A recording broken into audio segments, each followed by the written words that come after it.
ఇది వాక్య సమయము. అపవాది బాగా శోధిస్తుంది కొంతమందిని. తెలుసు లేదో ఈ సమయంలో ఏం జరుగుతుందంటే ఒక్క చోట కూడా స్థిరంగా ఉండలేదు అపవాది.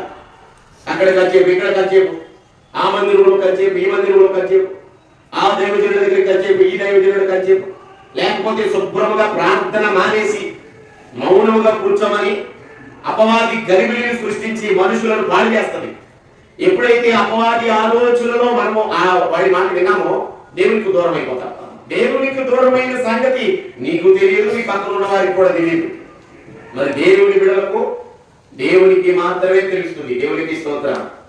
చూస్తాడు దేవుడు ప్రతి విషయంలో గమనించి ఆలోచన చేసి ఎన్ని మార్లు గద్దించినను లోబడని వల్ల నీ జనులు అని గుర్తిస్తాడు. ఆ తర్వాత వాక్యం మీకు తెలిసిందే కదా. దేవునికి స్తోత్రం. అందుకే అంటున్నాడు 128 కీర్తనలో మనం ధ్యానం చేసుకున్నాం. యెహోవా